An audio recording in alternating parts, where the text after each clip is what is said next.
Boa noite, meus tesouros e minhas tesouras. Vamos fazer mais uma live hoje, exclusivamente, e a gente vai estar conversando com o comandante Farinazzo, oficial da Marinha do Brasil, né? Hoje na reserva. Ele é analista político, trabalhou em vários projetos da Marinha e só aguardando a solicitação dele, a gente já vai começar um bate-papo bem quente hoje. A gente vai falar sobre a política atual, sobre a polarização, a guerra sobre as drogas e essa síndrome de vira-lata que muitas vezes nós brasileiros temos, né? Que a gente acaba olhando sempre as coisas de fora como se fosse... sempre que é de fora é melhor do que aqui do Brasil, né? Então a gente está aguardando o comandante entrar no ar, já vou solicitar e a conversa vai pegar. O comandante Robson Farinazzo, como eu disse, é um oficial da Marinha, hoje ele está na reserva, né? Ele é o idealizador do canal no YouTube chamado Arte da Guerra. É um canal muito legal, fala sobre estratégias militares, análise geopolítica. Eu particularmente, quando eu tenho um dia muito estressado no consultório, quando eu quero ouvir qualquer outra coisa que não seja sobre psicologia, eu costumo ganhar tempo e aprendendo um pouquinho com a experiência do comandante, né? E o comandante já chegou na live, perfeito. Alguns instantes, ele já vai estar aqui no ar conosco. Opa, tudo bom, Caio? Tudo tranquilo? Beleza, tá legal. Boa noite, Farinazzo. Seja bem-vindo. Tudo bom? Como é que você tá? Tô bem, tô um pouquinho ansioso, trabalhei bastante e o projetinho da minha filha, a minha filha de 5 anos, ela vai fazer 5 anos, ela fez uma bandeirinha para mim não ficar, né, não sentir tão minimizado com a bandeira do senhor. Não, rapaz, não tem isso não. Como é que é o nome dela? Maria Flor, a Ô caçula, Maria, um né? grande beijo pra você, tá linda? Um grande beijo pra você. E ela já me intimou, viu, comandante? Ela falou que a bandeira ela tem que ser colada em cima da cama dela, que não faz sentido estar aqui no escritório do papai. Não Essas faz coisas sentido. não têm preço, Caio. Essas Não coisas não tem. têm preço. Espera aí que eu tô compartilhando tua live aqui. A minha esposa, minhas filhas também já estão. Bem-vindo, Espera aí Sérgio. que eu tô compartilhando tua live aqui. Comandante, eu fiz uma resenha do seu currículo, porque se eu for falar todo o seu currículo aqui, eu vou perder o tempo inteiro da live, né? Ah, bondade sua, rapaz. Bondade sua. Comandante, Bondade sua. eu estava sempre comentando, às vezes eu converso com outros colegas psicólogos, né? E às vezes no dia a dia, e eu sempre dou uma dica que geralmente, quando a gente vai fazer uma análise do indivíduo, a gente tem que sair do micro e olhar o macro. E é muito evidente, né? Até o Nelson Rodrigues falava dessa crise de vira-lata, né? Que parece que sempre que é dos outros é melhor, né? Como que o senhor vê, uma vez que o senhor teve essa experiência de conhecer inúmeros brasileiros de vários cantos do Brasil, dentro das Forças Armadas, as suas experiências, conta qual que é as suas impressões do nosso povo? Como que o senhor Vamos vê? fazer o seguinte. Primeiro, Daniel, você leva lá para mim, faz um favor. Não tem senhor, não, é você, tá? Você. Vamos chamar de você, que aí você fica mais à vontade aí. Vamos lá. Você diz qual é a visão que eu tenho do brasileiro, é isso? Isso, a experiência, porque eu, por exemplo, sou aqui do interior do estado de São Paulo, de Jaú, tive poucas experiências. Eu não conheço o meu país. Eu morei em Rondônia, em Cacoal, quando eu era muito pequeno, nos anos 80, e tive algumas experiências na capital e em Santa Catarina, conheci. E são muitas identidades, são muitos Brasis, dentro de um Brasil só, né? Aham. Não, eu penso assim, cara, eu vejo a coisa da seguinte maneira. Eu acho que o Brasil, ele é múltiplo, assim, em termos geográficos, né? Você tem aí, você acha todos os tipos de clima aqui praticamente, né? Mas a nossa formação é bem diversificada, mas o espírito é um só. Onde você vai, você é bem recebido, é um povo generoso, hospitaleiro, alegre, sabe, solidário. Eu acho que a definição do brasileiro é essa, é um povo muito jovial. Eu penso, para mim, é uma coisa muito lamentável tudo que está acontecendo agora aqui, porque esse quer ver meu negócio? Nós nunca tivemos essas divisões absurdas que nós temos hoje, divisões de esquerda e de direita. Nós sempre fomos uma coisa só, né? Essa que é a verdade. A gente sempre foi um negócio só. E agora, solidário... Peraí, deixa eu acho que só tirar o som aqui. Eu tô compartilhando a tua live aqui, por isso que tá meio confuso aqui. Mas eu vou te dizer um negócio, nós nunca tivemos essas coisas todas.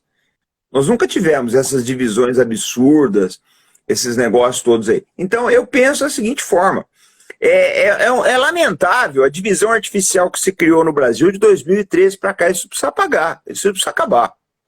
Isso tem que acabar de qualquer forma. Eu vejo divisões na família, gente brigando, amigos deixando de falar com amigos por causa de política. Pelo amor de Deus, gente, isso não se faz. Eu não faço isso. De forma alguma, eu não brigo com pessoas por causa de política. Eu converso com todo mundo numa boa, numa forma muito respeitosa, muito tranquila. A gente procura... Por exemplo, esses dias um pessoal estava reclamando lá no Telegram. Falou, eu fui excluído do seu canal, comandante, porque minha orientação política é tal. Não, fulano, você foi escolhido porque é mal educado. Entendeu? Se você, para mim, tanto faz se você é petista, se você vota do Bolsonaro, quem quer que seja. Se você for lá no canal Arte da Guerra e é respeitoso, você vai ficar, não tem problema. Agora, a gente tira o pessoal desrespeitoso mesmo. Eu acho que a gente está vivendo um momento muito triste da história brasileira, mas eu também acho que ele vai passar. Acho que as pessoas vão acordar desse sonho ruim que nós estamos vivendo aí, de um hostilizar o outro aí, dessa divisão babaca que a gente tem aí. Eu acho que o brasileiro, fundamentalmente, ele é solidário. A base do Brasil é essa. Sabe, comandante, é interessante, eu como psicólogo clínico, eu trabalho muito o universo interior de cada um, né? E é interessante quando a gente olha para grupos, e querendo ou não, um país é um grupo, né? Exatamente. Gente tem que fazer uma análise como uma... até tem alguns teóricos da psicologia que falam, por exemplo, assim, Melanie Klein, ela fala da cisão do eu. O que seria isso? É mais ou menos assim, você pega uma criança que é muito extremo, né? Um exemplo da criança é bem ilustrativo, porque ela é bem extrema. Então, assim, ora o amiguinho é o melhor amiguinho do mundo, aí faz algo que não gosta, é o pior amigo do mundo. Então, é uma infantilidade, uma imaturidade natural da criança. O adolescente passa por isso e aí, conforme vai amadurecendo, a gente vai começando a tomar ciência que ninguém é 100% bom e 100% ruim. É um pouquinho, né, os dois lados, né? E, no entanto, quando a gente olha para o Brasil como grupo, como civilização, ela é muito bicentenária amanhã, né? É uma coisa recente. Então, é legal o pessoal estar se interessando por política, mas a gente vê esses traços infantis, né? Extremados, né? Acalorados, né? E como fazer o reclaim, né? Trazer para a realidade, né? Trazer para assuntos que realmente agregam na nossa civilização como país, como nação, comandante? Olha, eu penso que as lideranças, elas têm um papel muito importante no momento atual, estão fugindo dele. Porque o que eu vejo, né? Eu acho que os líderes, eles não podem mais botar mais lenha nessa fogueira. A fogueira já está alta. A fogueira já está alta. Não é hora mais de colocar lenha. Pelo contrário, é hora de a gente trazer água aí e tentar apagar esse fogo. Agora, eu não vejo isso nas lideranças, Caio. Eu acho que vai surgir ainda uma liderança no Brasil que vai acordar o nosso povo desse sonho aí, desse sonho ruim, vai falar, olha, somos todos brasileiros, precisamos ficar unidos, porque na verdade o processo que aconteceu no Brasil, não pensa você, as pessoas acham que esse processo, né, de agudização aí, esse processo de colocar as pessoas uma contra as outras, ela acha que é dela isso, não é? Nós somos manipulados. O que acontece no Brasil, eu estava ouvindo o Rogério Anitablian falar agora, e é uma coisa que é uma verdade. O que aconteceu no Brasil, aconteceu na Iugoslávia, aconteceu no Sudão, né? Aconteceu aí na Líbia, numa série de países. São grupos poderosos, grupos econômicos poderosos do exterior, injetam dinheiro aqui na polarização, tá? Porque através disso, porque você para pensar, por que isso existe? Por que eles fazem isso? Porque enquanto você está discutindo com o teu vizinho se ele é isso, se ele é aquilo, se o candidato dele é isso e aquilo, as pessoas não estão prestando atenção nas coisas importantes. Caio, a política, o certo seria a política nos conduzir a dias melhores. A política é uma faceta da natureza humana, né?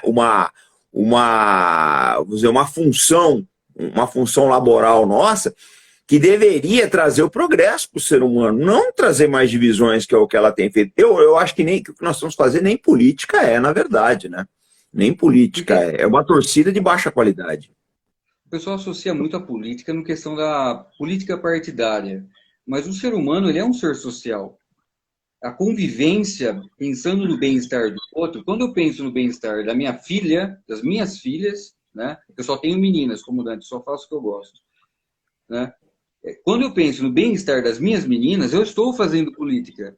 Quando eu quero me manter uma boa relação com os meus vizinhos, eu estou fazendo política, né? Quando eu faço aquela, né, vamos dizer assim, aquela média com a minha sogra, eu estou fazendo política. Eu quero manter E às vezes assim no consultório, porque eu sempre comento assim, se prepare para um ano chato. Porque o pessoal leva muito, como se fosse uma torcida de futebol e não é, né? Aí eu comento assim, geralmente, quando é casais, eu falo assim, olha, às vezes é preferível você ficar bem do que você estar certo. Eu penso assim também. Né? Muitas vezes, em vez de você gastar energia tentando provar que a sua teoria, que a sua tese é melhor, mantenha os vínculos, porque é só assim, você não tem diálogo, né? E todo mundo, pessoal da direita reclama por democracia, a esquerda usa também a democracia, mas ninguém quer conversar. Agora, é interessante, eu vi uma fala do senhor, vou até parafrasear o comandante Robson, falando assim, a direita quer ser o Texas, a esquerda quer ser, como que é? Nova York ou a Califórnia. E a direita quer ser o Texas ou Miami. Nós não temos um ideal nosso, onde a gente quer chegar, né? E quem quer ser brasileiro? Essa é a questão. Exatamente. Ô, Caio, eu sou de Catanduva, né? E eu moro agora em São Paulo. Eu quero ser brasileiro, cara. Eu gosto daqui do jeito que eu não sonho em mudar para outro país, não sonho. Claro, gostaria, talvez, tivesse oportunidade um dia, porque eu sou workaholic, trabalho o tempo todo, tivesse oportunidade um dia, lógico, tem lugares do mundo que eu gostaria de conhecer. Sim. Mas não de morar nesses lugares, não de assumir uma identidade que não é a minha. Eu não me sentiria bem espiritualmente se eu fosse obrigado a me comportar como americano, ou como chinês, ou como russo, o que quer que seja. Eu me sinto bem como brasileiro, com as minhas contradições, com os meus defeitos e minhas qualidades. Eu penso assim que nós devemos buscar soluções, tá, para os problemas brasileiros, o que é pior, né? A gente já não está nem mais importando soluções dos Estados Unidos, nós estamos importando os problemas americanos. Nós queremos transformar o Brasil, nós queremos dizer que o Brasil é um Alabama. Tenha dó, né? Tenha dó. Eu vejo alguns discursos aí estéreis, completamente estéreis. É que eu não estou na tribuna, mas se eu estou, eu levanto e falo, meu amigo, você está pensando isso aqui é o Alabama ou o Tennessee? Não é. Não é, vamos mais devagar, você está fantasiando, já está viajando na maionese. Alguns discursos de racismo no Brasil é pura viagem na maionese. Isso aqui não é o Alabama, não é o Tennessee, não é o Mississippi. Tá? Essa aqui é a verdade. Isso aqui não é o filme do Alan Parker, não. Tem gente que está tentando colocar como se isso aqui fosse um filme do Alan Parker. Não é não, gente. Não é não. A realidade aqui é completa. Nós somos um país mestiço. Essa é que é a verdade. Nós somos um país mestiço. Eu não tenho dúvidas disso. O ministro Aldo Rebelo sempre fala isso. Comandante, nós somos um país mestiço. É uma grande verdade. É uma grande verdade. Você é de Bauru, né? Sou de Jaú. Jaú. Bauru. Vou te contar Bauru, uma história. Sabe, comandante? Brincadeira. Perdão. Jaú é perto de Mineiros do Tietê? Aqui do lado. Dá para ir de bike, comandante. Meu avô, quando veio da Espanha, foi para Mineiros do Tietê. Depois ele foi para Catanduva. Eu trabalhei em comunidades terapêuticas aqui da região, conheço bem as cachoeiras, o povo. Ele falava muito. Vermelho. Mas vai ver na história. Essa semana passada, nós estávamos voltando do interior de São Paulo e paramos para almoçar ali no castelo, ali na Anhanguera. Na Anhanguera não, na Washington Luiz, paramos para almoçar lá. E tinha uma foto do Conde de Pinhal, né, que foi quem criou o castelo. Você olha ele, você vê que era um mestiço de índio. O cara tinha o título de conde, mas se você olha a fisionomia, você vê que tem os traços de índio. Ô Caio, o Brasil é um país mestiço. Eu não posso negar minhas origens. Não posso negar, né, as nossas origens mestiças. A gente tem que resgatar tudo isso e aprender a conviver como os nossos antepassados conviveram. Se conseguiu conviver e fazer um dos maiores países do mundo, nós não vamos perder isso. A gente vai deixar um país melhor para suas filhas. Nossa, torcemos, trabalhamos para isso. Está trabalhando para isso, sem dúvida. Engraçado que, por exemplo, assim, uma coisa que eu percebo, aqui muito tendo adolescentes também, mas está acontecendo um despertar da nossa própria história. A gente percebe essa juventude com uma sede de descobrir quem realmente nós somos, né? Inclusive, quero mandar um abraço para uma das minhas queridas, ela me enche o saco quase todos os dias. Ela foi minha paciente, a Esther. E ela mostrou semana retrasada uma lista de livros do Arte da Guerra, da lista de desejos, que ela andou gastando a mesada dela. Ela fissurada por literatura de espionagem, etc. Né? Inclusive, um abraço para a gente e a Esther, é da Grande São Paulo. Um amor, de 17, 18 anos a garota. Brilhante, comandante. E é interessante, por exemplo, eu descobri que aqui na minha cidade, o cara que inventou o chuveiro elétrico é jauense. E eu não sabia disso, né? E o engraçado, assim, quando a gente começa a observar alguns detalhes, aqueles memes, né, de brasileiro tem que ser estudado pela NASA, né? O cara me aparece com uma ideia de falar, querendo esquentar água com energia elétrica. Aí o gringo fala, meu amigo, boa sorte, você vai se matar. E o cara faz. Né? O brasileiro tem eu achei fantástico uma vez, eu acompanho o canal Arte da Guerra já faz alguns anos. E foi uma live sobre a Segunda Guerra Mundial, né? Sobre a capacidade da FEB, que o senhor estava comentando e tal. E tem um outro vídeo também antigo, sobre a questão do racismo. Era um filme, um review que o senhor fez, daquele filme do mergulhador da Marinha, negro e tal, um filme legal Sim. pra caramba, né? Que aí o senhor Que é falou com que o Cuba cara que Gooding não saiu Jr., do antigamente, Homem de Honra. nossa, aquele filme é fantástico. É Aquele aquela história cara que verdadeira. saiu do alojamento era um brasileiro. Procede. Não sei se foi o senhor ou se foi o senador Cabalé que comentou, fez a resenha, agora eu não lembro, porque eu não sei, tem hora que eu não sei qual o vídeo, se eu assisti no Velho General, se é no Arte da Guerra, ou se foi no Anitablian, mas a gente está sempre. E outra coisa também que me chamou muita atenção, fazem mais ou menos uns 18 anos que eu trabalho com dependência química e reabilitação. E eu canso de estudar o assunto, faz parte, né? Atendo inúmeras famílias com problemas com drogas. Mas o senhor fez uma análise num vídeo falando sobre o século da humilhação da China e eu fiquei de boca aberta.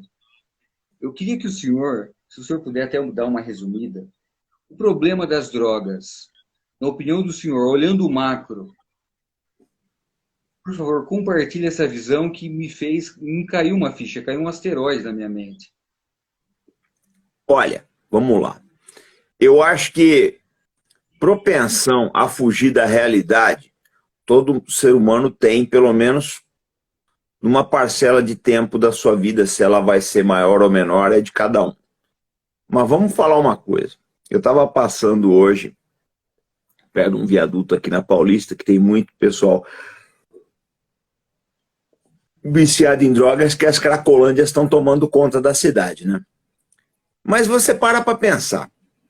A propensão a fugir da realidade já é uma característica nossa, porque a realidade é muito dura, a vida é muito difícil. Mas com as crises que nós temos aí, isso fica muito maior. Porque você você vê o seguinte, o cara está morando embaixo do viaduto, viciado em crack, já deixou a higiene do lado, né? Hábitos de higiene, não está mais ligando para a saúde.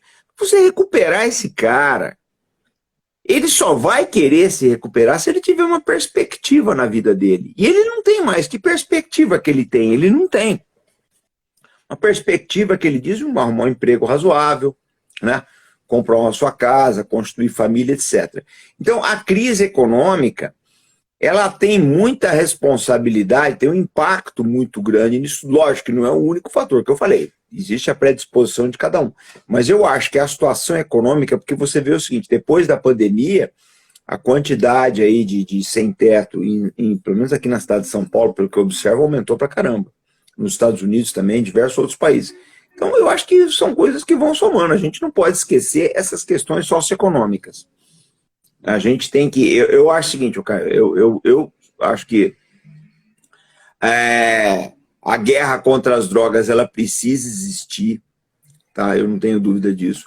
Eu acho que existe uma solução de compromisso entre você ter realmente aquela compaixão, a comiseração pelo viciado, mas o lado também de olhar que ele começa a ser um fardo para o resto da sociedade e ele Sim. precisa de um tratamento, se ele não tiver condições de discernimento para aceitar esse tratamento, o Estado ele teria que impor isso. Acho que não tem outra saída. Eu não vejo outra saída. Se alguém me apresentar uma, beleza, mas crível, né?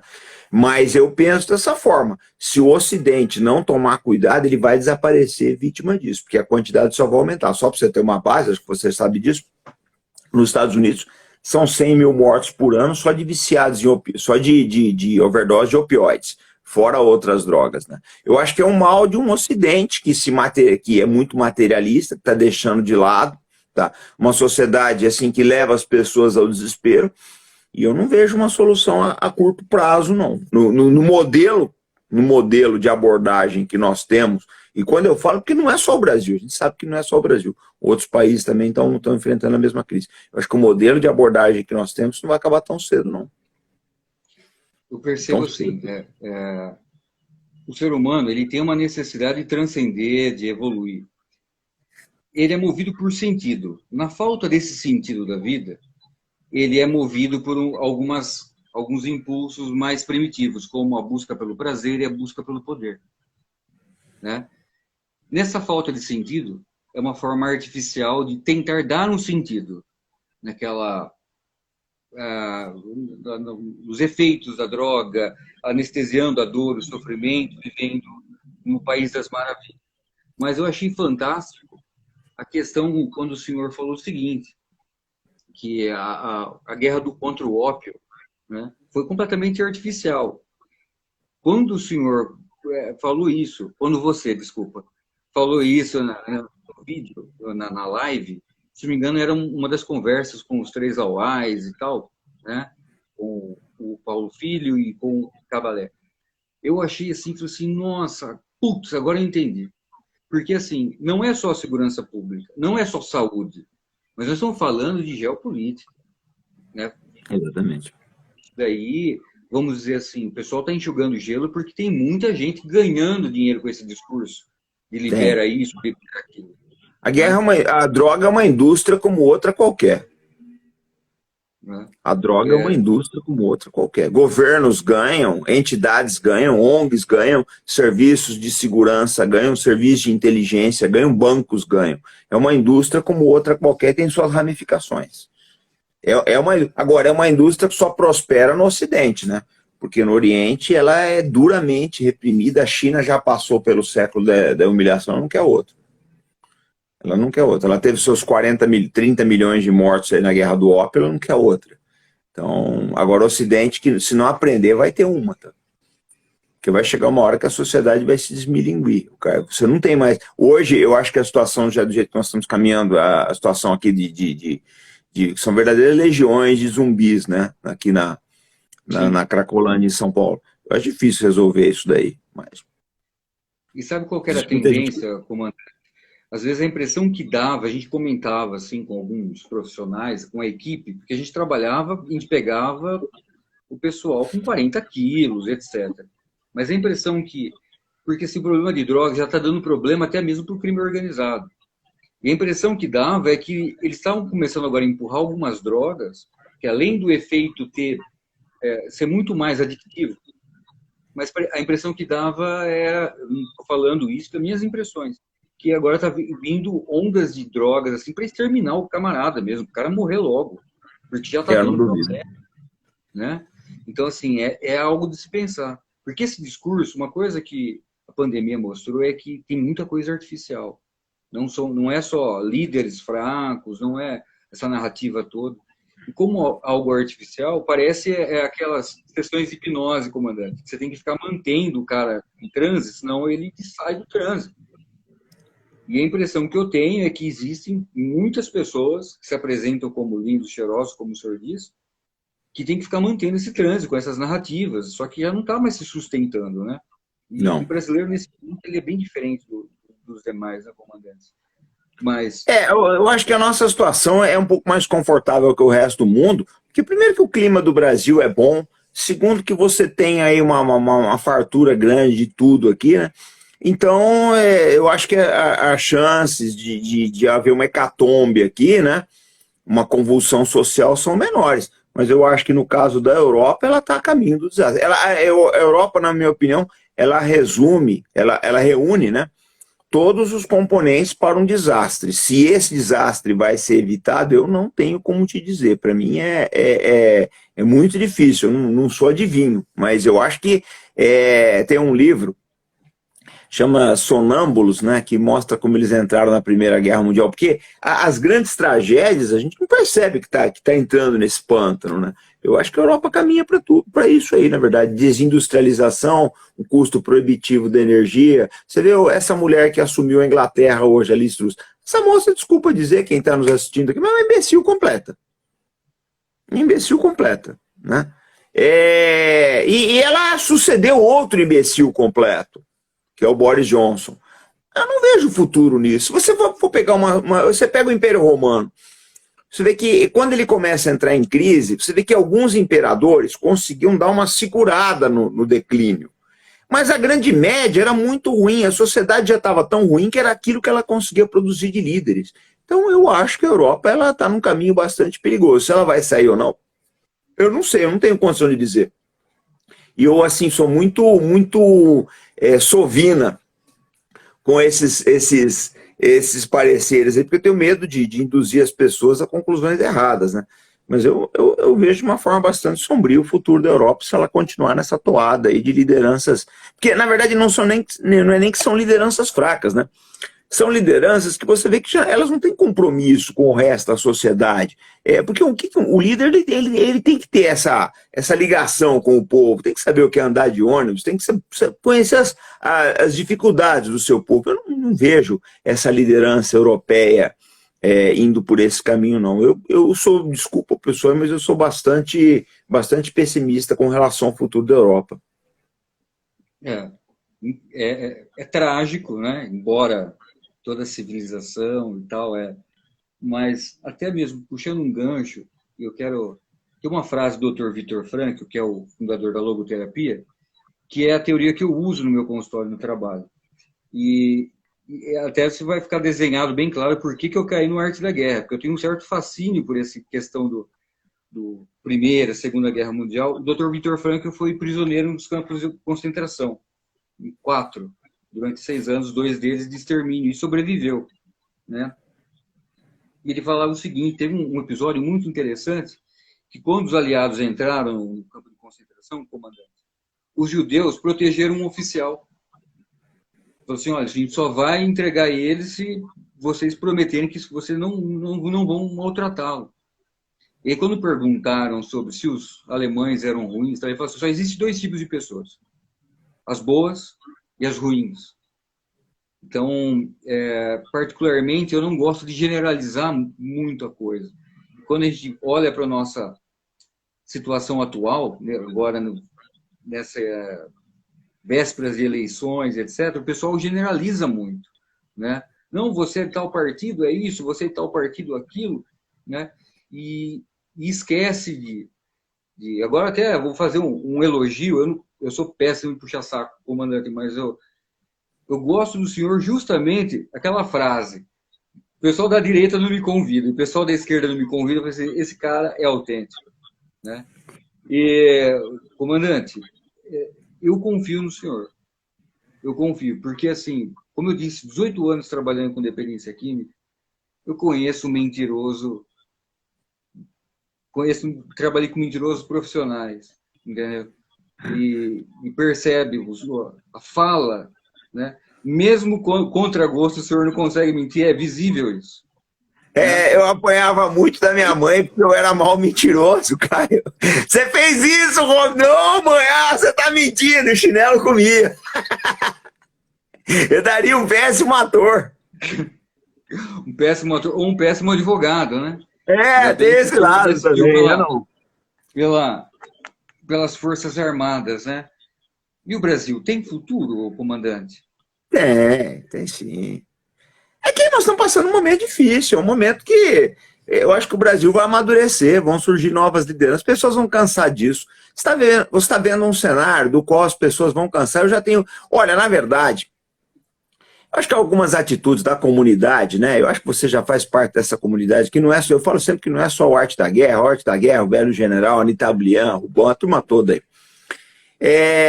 Eu penso assim, a nossa comunidade, talvez ela tenha sido um pouco precoce em apostar no fim da polarização. Talvez a polarização dure mais um tempo, mas ela vai acabar. Sabe por quê que ela vai acabar? Porque é uma ideia ruim, não vai levar a gente a lugar nenhum. Ô Caio, a humanidade só está aqui, só saiu das árvores, descobriu eletricidade, descobriu tudo aí, porque as melhores ideias venceram.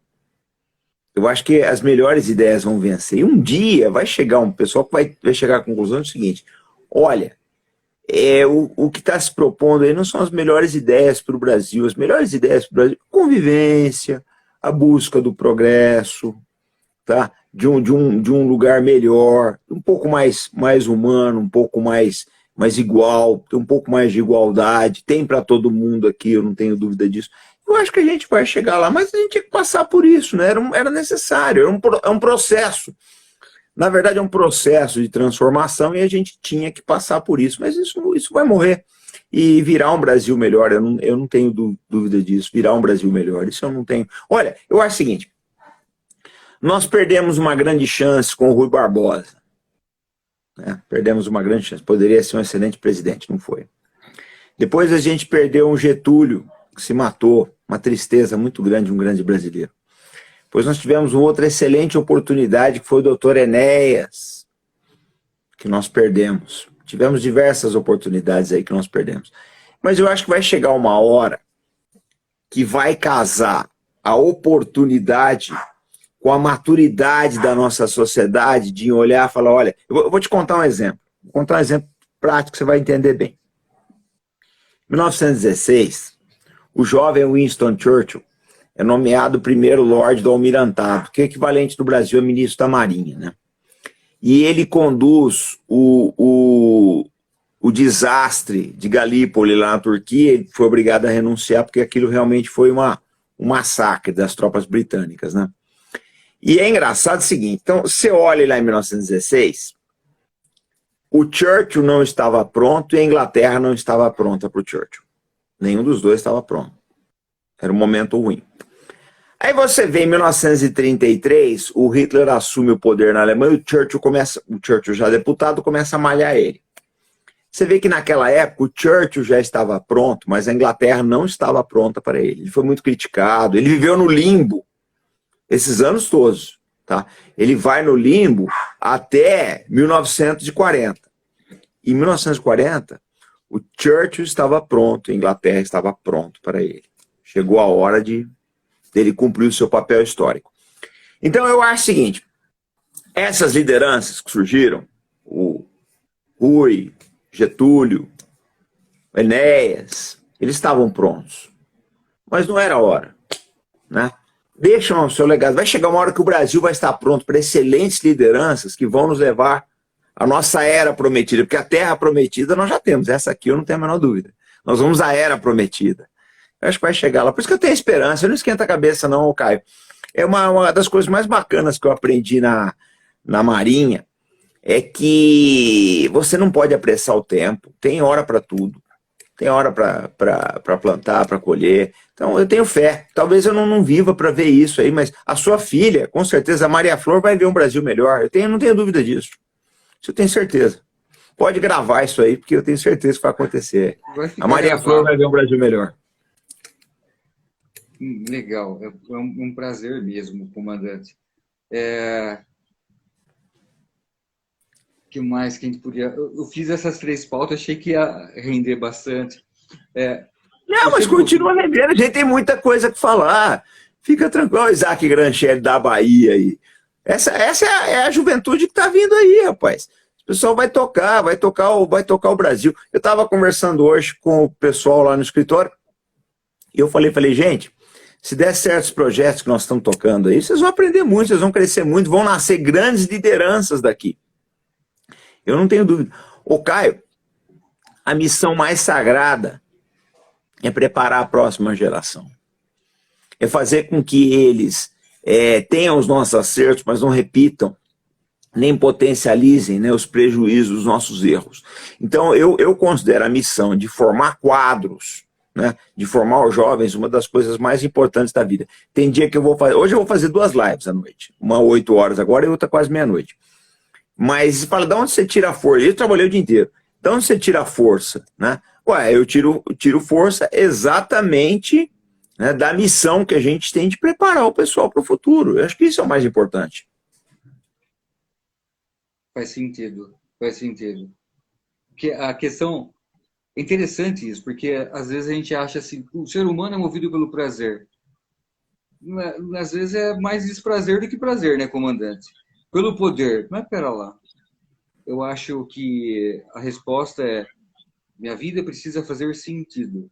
Na falta do sentido eu sofro, que a gente chama de vazio existencial, né? E eu costumo trabalhar muito, quando estava dentro das instituições, que o nosso interior reflete o exterior e o exterior o nosso interior. Exemplo, no caso de uma pessoa com depressão, como que é o quarto? É uma bagunça. A autoestima está, né? Quarto de um adolescente, natural. A própria adolescente existe conflitos, então é uma zona o quarto de um adolescente. Como que é ao redor de um usuário de drogas? É um lixo. Ok. Se o meu fora reflete como eu estou por dentro, mudando fora, meu interior também vai começar a fazer esse espelhamento, né? Legal. E mudando a forma da gente se relacionar, fazer política, desde da forma mais simples, ou até mesmo agora nas eleições, fazendo algumas mudanças que nós precisamos, é certo que é fato, né, que o nosso interior, a nossa personalidade vai mudar, né? Comandante, quais são as ideias, né, para essas mudanças? Eu acho que a primeira coisa, nós temos que conscientizar as pessoas, né, de que é possível. Primeira coisa é dizer que o Brasil é possível. Por quê? Porque, na verdade, a gente tem um desperdício. Caio, o mundo está montado de maneira que países como o Brasil sejam explorados e jamais saem. Ontem eu estava falando isso na live, né? Eu vi um pessoal reclamando da Argentina. Eu falei, meu amigo, você pode pôr quem você quiser na Argentina. Ponha quem você quiser. Você quer um presidente de direita? Bote um presidente de direita. Não vai dar certo. Você quer um presidente de esquerda? Bote um presidente de esquerda, meu amigo. Não vai dar certo também.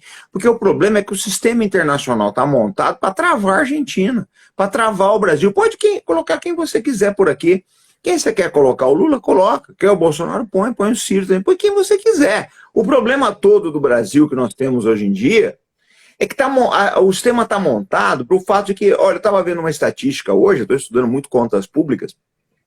No ano de 2015, 43% da nossa arrecadação era usado para pagar a rolagem da dívida.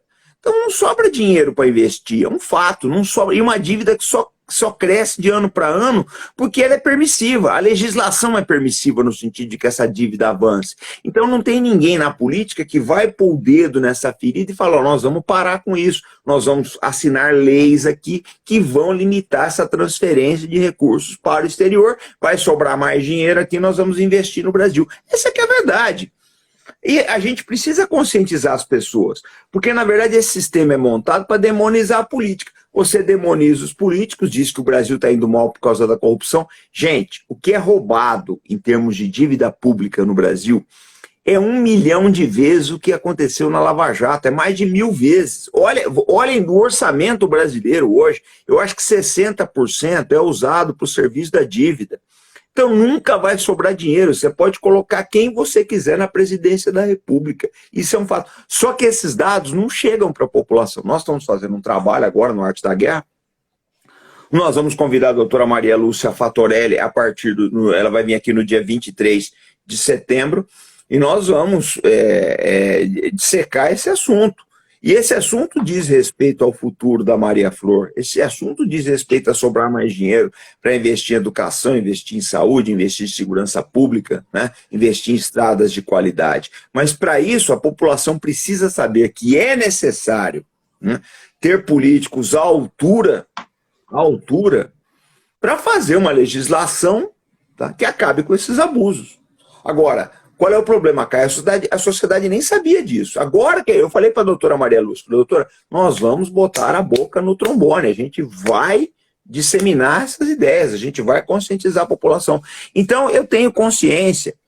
O comandante, vota no Rio de Janeiro. Se votar em São Paulo, eu vou votar em você. Mas não tem problema. Você liga para os seus amigos, seus parentes, pessoas aqui de São Paulo e fala, São Paulo é comandante Robinson.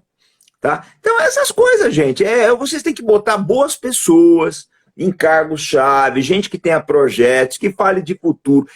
Caio, eu não perco tempo, não sei se você já notou. Nas minhas lives, eu não perco tempo falando mal de quem quer que seja, não evito citar nomes, essas futriquinhas de canal de YouTube, eu não entro, eu não caio nessa, não vou nessas coisas. Eu falo de projetos, eu falo de futuro. É isso que interessa, é projeto que vai mudar a tua vida.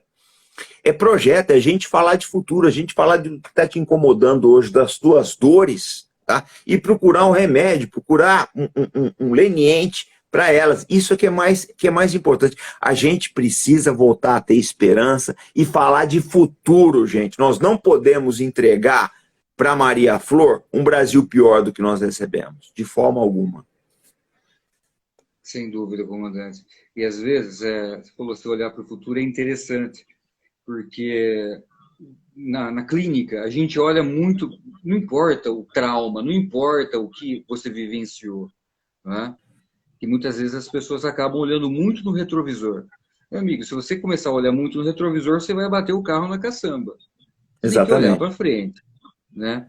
E a questão é justamente começar posso dar um spoiler, comandante? Como pode falar.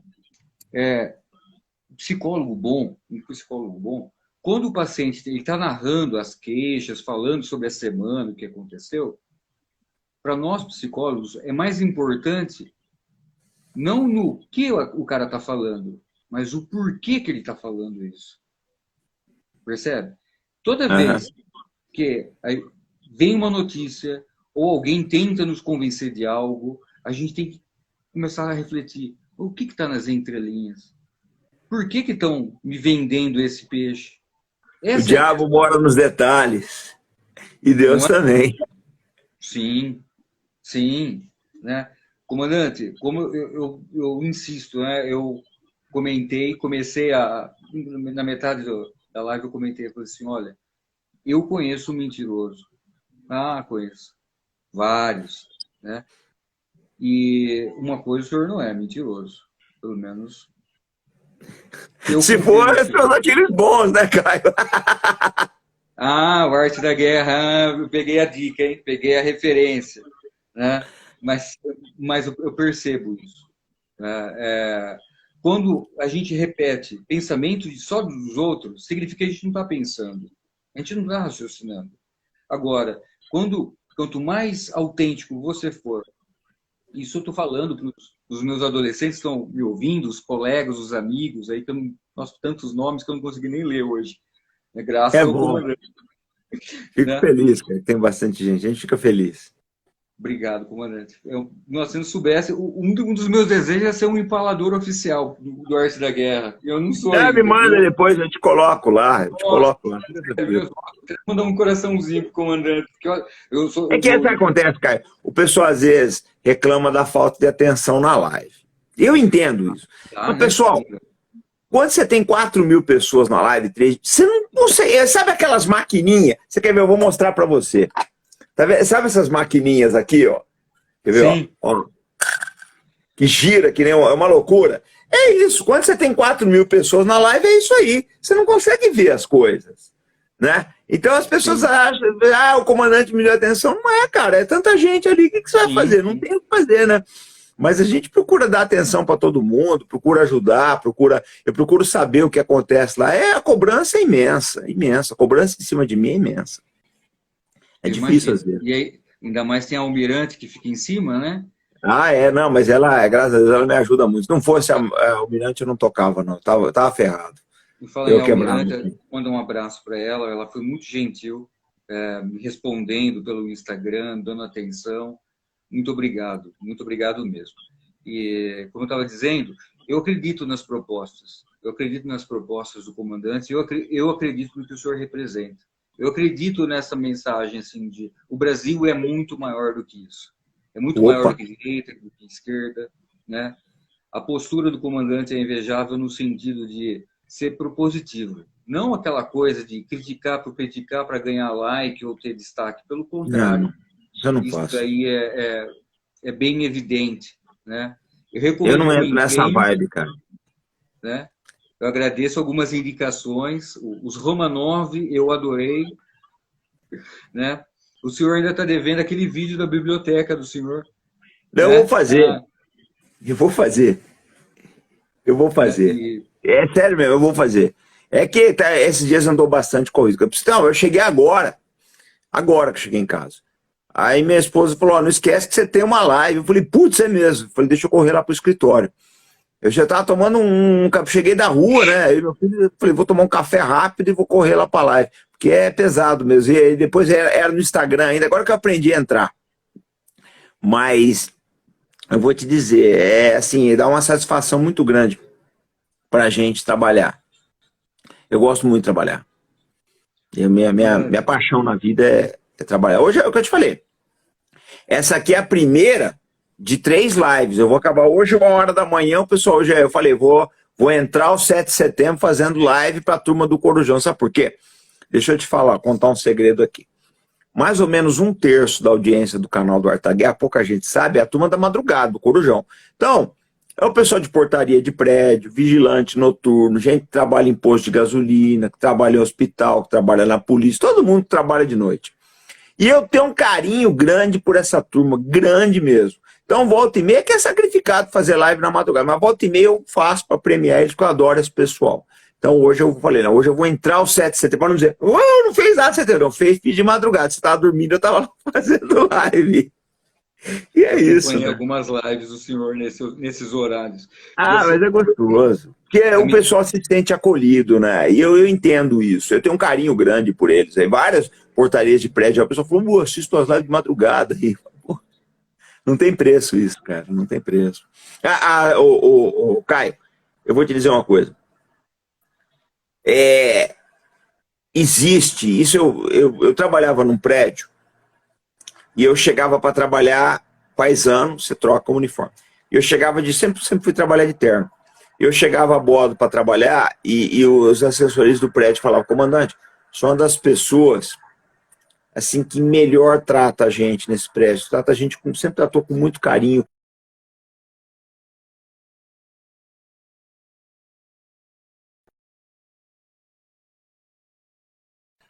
Eu acho que isso é uma das coisas mais bacanas da vida, é olhar para os invisíveis. é importante, comandante, porque teve uma época, em 2000, eu fiz um trabalho com o pessoal morador de rua e muitas vezes essa era a questão, né? De algumas condições fazem com que o indivíduo perca a própria humanidade. E tratar o ser humano como ser humano, né, não tem preço, né? O amor ele cura nos gestos, nas ações, né? E muitas vezes o amor ele vem de uma forma um pouco agressiva, né? Eu gosto daquelas expressões que nem o senhor usa, né? Como que é? Retus patus refrescates lacunas est, um negócio assim, Isso é uma frase naval. Uma né? frase naval. Que muitas vezes um esporro é muito mais uma demonstração de amor do que uma mão na cabeça, né? Às vezes o não, Não, ele porque eu acaba penso assim, se mais. você está chamando a atenção do camarada, é que você tem esperança de que ele melhore. Eu trabalho dessa forma, você tem esperança de que ele melhore, né? Eu trabalho muito dessa maneira, então a gente dá, mas porque eu falo sempre ali, cara, quem vem no canal acaba aprendendo, a gente não ensina só os assuntos militares, você ensina a vivência militar também, né? tudo que eu passei na Marinha, eu passei para aprender o que eu sei hoje, eu passei por muita coisa. E nada nessa vida te ensina tanto quanto a prática. Você sabe disso. O que você aprende lá na faculdade de psicologia é uma coisa. O que você vai ver no dia a dia no consultório é outra, e no atendimento é outra completamente diferente. A prática, eu falo sempre, gente, a teoria da vida militar, cada um pode pegar um livro, ler e vai achar que é legal. A prática é um pouquinho mais complicado. Na prática, você olha detalhes assim, eu vejo, assim, às vezes eu olho o pessoal comentando um assunto, falo, ó, mas não viu isso, não viu esse outro, não viu isso aqui. Né? É coisa que, aquela tarimba que a vida militar traz para o camarada, né? E a gente procura passar isso para os nossos inscritos. Eu falo sempre, eu não faço pano preto lá no Arte da Guerra. Aquilo que eu sei, eu falo para vocês. E também não gosto de enganar. Por exemplo, nós estamos passando pela guerra da Ucrânia, está tendo uma ofensiva lá, etc. Eu falei outro dia, eu falei, gente, tem poucos dados, poucos dados. Eu não tenho condição de passar para vocês uma visão clara do que está acontecendo, a não ser que eu vá mentir, eu não estou afim de fazer isso, porque o dia de amanhã você vai me cobrar, dizer, mas você mentiu nisso, mentiu naquilo. Eu não quero, estou muito velho para ser chamado a atenção. Comandante, estamos chegando no final, porque o Instagram, quando dá 1 hora, ele fecha a live. O senhor gostaria, o senhor gostaria não, eu vou deixar o senhor à vontade para o senhor fazer o que você quiser, passa a sua mensagem, né, otimista. Fica à vontade. Não, eu acho que tem que ter fé no Brasil, pessoal. Vou até convidar o pessoal para a live de agora, tá? Você permite aqui? Claro, às 20 horas agora nós temos uma live. Eu vou fazer uma live daqui a pouco sobre a China, que eu acho que ela não está preparada para uma guerra ainda. Uns estudos que eu andei fazendo apontam nessa direção. Mas eu queria dizer o seguinte, vocês não podem perder a fé no Brasil, pessoal. De forma alguma, vocês têm que ter fé no Brasil. Acho que isso é a coisa mais importante, fé nesse país, tá?